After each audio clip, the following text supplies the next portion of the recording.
Hi everyone, I'm Jayne at Rockin' Worms. Welcome. What I want to do with you today is circle back to the set it and forget it, the easiest way with very minimal work to turn bedding into castings, especially if you're using pre-compost, because the worms just chew through that so quickly.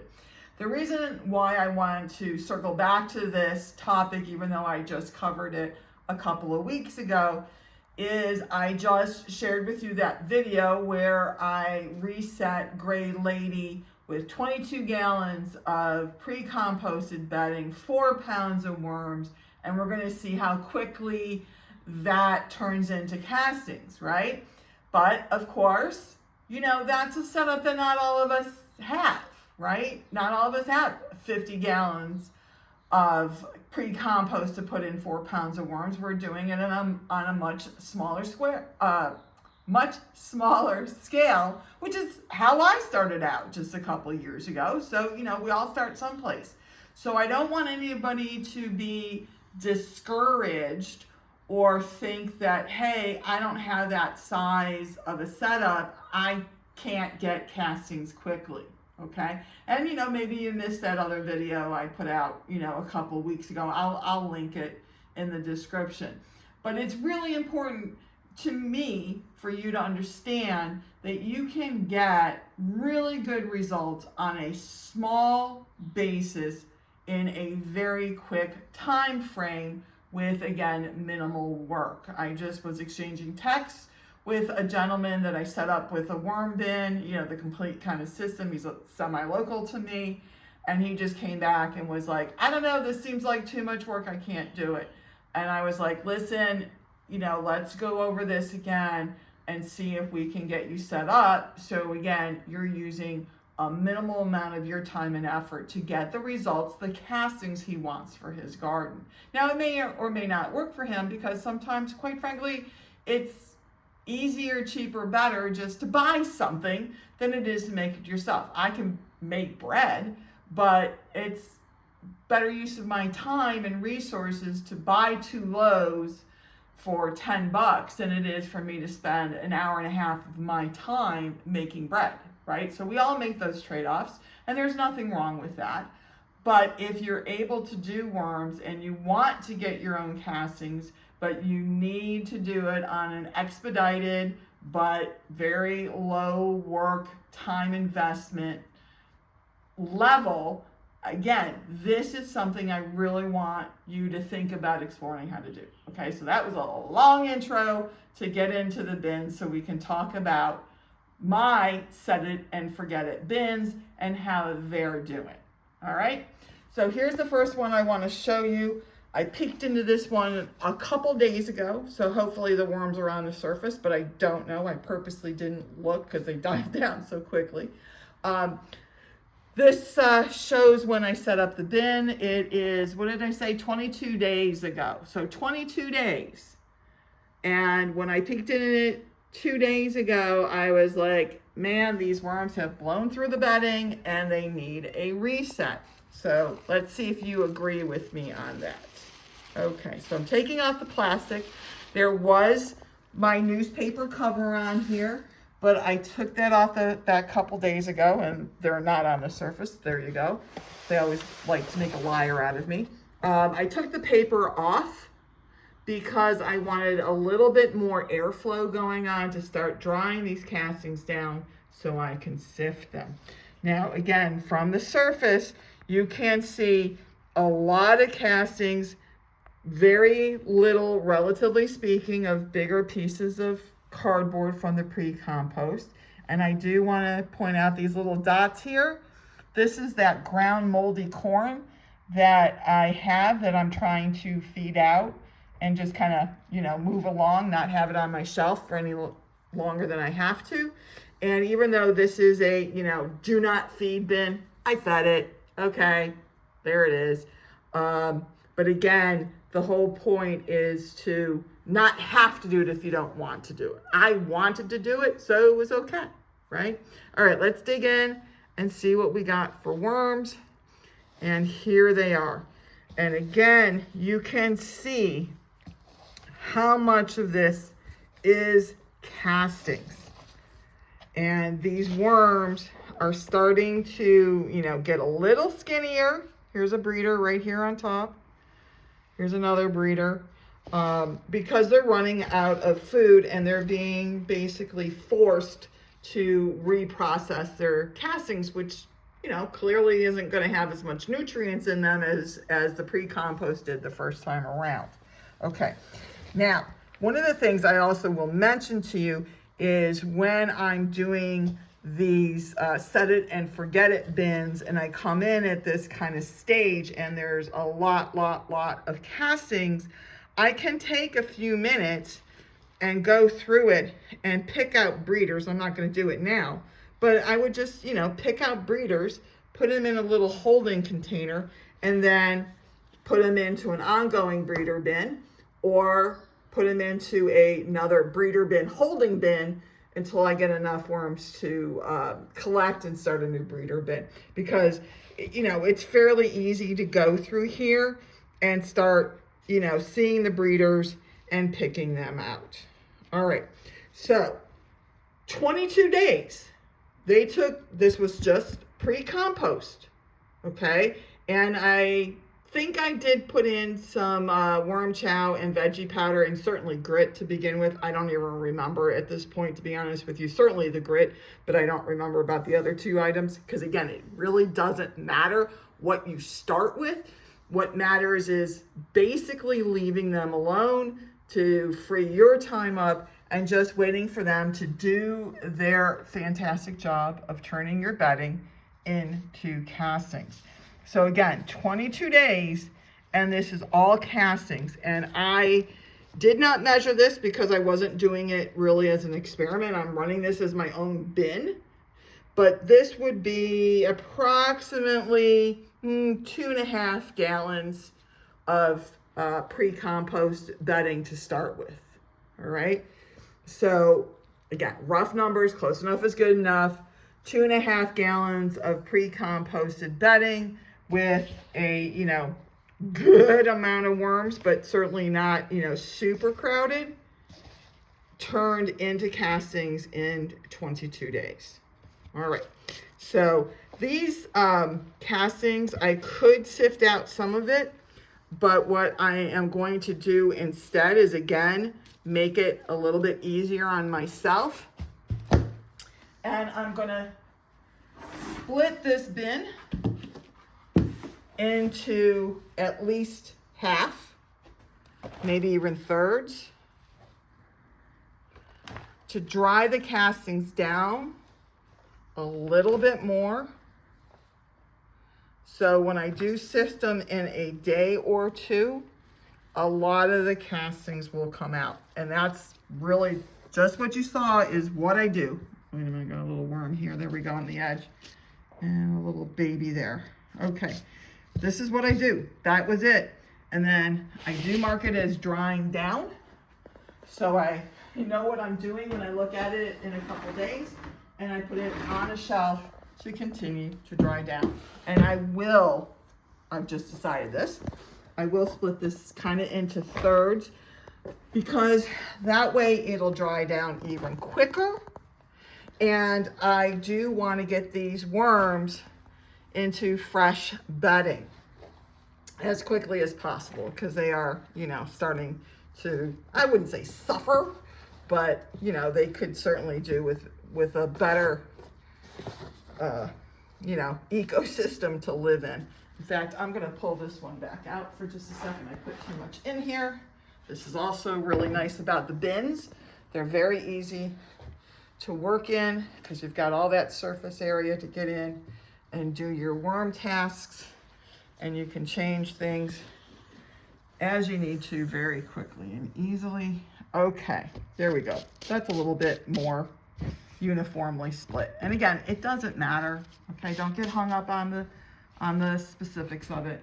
You've got the concept, you make it work. Okay, so I am going to dry these worms and castings down just for a day or two. So the, what I'm going to use is my brush. It is, a dollar brush. the cheapest brush you can get on the planet. It's been used forever, so it's all chunky and everything else, but it does the job, and I love it. Love the brush. Okay, see, I even use it for that sometimes. Okay, so putting these guys on the shelf to dry down so I can sift them more thoroughly, probably tomorrow night. Worst case, it'll be the next day, okay? Now, that was one bin. Now I have this bin, same thing. This bin is actually 2 days older. So this one has been on the shelf for 24 days. Have not peeked into it. Oh, look at that, we've got some worms on the surface. Hot dog, about time. Okay, now you can see that the worms are not as far along. That's the word I was looking for. The worms aren't as far along in processing this bin of bedding, even though it's 2 days older than the first one. And that could be because I have more bedding in here, so there was just simply more for them to work on. Or I could have less worms in here. But I just wanted to show you that, you know, you have to see what you've got and then make your decision on whether you're ready to sift it out or not. I certainly could dry this bin down and sift it out right now. There's still a ton of castings, a little piece of plastic in here. I'll set it aside to throw away. That's from an envelope, you know, the little windows on the envelopes, because I do shred my junk mail. That's free bedding, as far as I'm concerned. At least it has some darn good use. Okay, so I could dry this down as well and sift it out in a day or two, but what I'm going to choose to do, since I have the other bin that needs my attention first, I'm going to put this back up on the shelf and look at it in 2 days when I do the other sifting. You know what I mean? So this way I can manage the bins a little bit so I don't get overwhelmed with the amount of bin management, bin sifting I have to do, because, you know, I'm sliding this into my life as well. You know, you guys are busy, I'm busy. We do the best that we can, and sometimes, you know, spacing things out so our worm tasks aren't piled up is, you know, what we need to do. Let's see what we got. Okay, so this one goes back on the shelf. But you can again see that in 24 days, the worms have made really good progress. Let's see what this one looks like. Open it up, and let's see what we got. Yep, this one's a little bit more like the second one I just showed you. A bit more of the bedding hasn't been processed. Let's just turn it over, see what the worms look like. Now, if you want to speed up the processing of your bedding, then you can add more worms, right? More worms working on the same amount of bedding will get you to castings faster. That's just pretty basic on how that works. So you can manage or adjust, tweak, if you will, the amount of bedding and the amount of worms that you have in a set it and forget it bin in order to get the castings in a time frame that works for you. And again, you know, the first time you do a bin, you're just going to have to see how it goes. The second, third time, you can start, you know, putting it together in your head and say, well, if I fill up my bin to, you know, this line and I put in this many worms, it'll take this many days to get to castings where I want to sift them out. Okay? So again, this looks really good. It's going to need my attention, like that second bin, in a couple days. So let's put it back on the shelf to continue working. And Again, it doesn't matter, guys. Just put it on there for right now. This whole bin's going to get sifted out in a couple days, so I don't have to, you know, freak out about it. And I'm making a complete mess here because I'm trying to do this quickly. But you know what? That handy dandy brush works to, you know, brush off my table when I'm done. Now, speaking of when I'm done, what am I going to do with these worms when I take them out of the castings, right? Well, I have a choice. I can put the worms into fresh pre-compost, fresh bedding, and kind of just start over with the same worms. This bin is a little bit drier, by the way. So I think that is contributing to this bin not being as far processed as the other 2 bins we just saw that started on the same day. This bin is the same age as the other bin, but it's clearly not as processed to my mind, and I think that's because it's drier. So I can add a little moisture in here to kind of reinvigorate. I'm just using water out of a sprayer, but this would also be a great time to add molasses water if you want to do that, okay? Because it'll kind of activate the bacteria that's on the shred and all the little pieces in here and get that biota working, which will help your worms break down the unprocessed material as well. And again, the moisture really helps kick the worms into higher gear because worms breathe through their skin, and you know, they eat more when they can breathe easier. I can relate to that. All right. So back to what am I going to do with these worms when I'm done? So I can, like I said, just reset them, set them over. Or I can say, you know what? I'm good to go for right now for whatever reasons, and I can put them back into my bigger worm totes or regular grow out bins if that's what I have going on. So you can kind of stop the set and forget bins at any time you want to. This bin looks identical to the one we just did. A little bit on the drier side, not crazy, but it does slow down the process. So again, I am going to give them a quick spritzy. I should pump this up because it's really not flowing very well. I wasn't planning on spraying water on them. But, you know, again, here we are. What I find in the bins when I show them to you is what I find in the bins. And I just have to, you know, roll with whatever it is, just like you guys do. All right. So even though I am adding in moisture, you can see really it's not very much because I still have every intention of completing this bin in the next handful of days. So I don't want to dump a lot of moisture in because that just means I got to dry it down a lot longer to get to the siftable castings I want. So just a little dab will do ya kind of thing. Oh God, I'm old because I'm thinking of Brill cream. Yeah, I know. You can laugh. All right. So there we go. Good enough. All right. So that is a real quick check-in on those set it and forget it bins. I'm using them. I'm using them for real to turn pre-compost into castings very quickly. Now, I have quite a few 5-gallon buckets over here. This is all full of castings here. I'll just grab one. Ooh, it's heavy.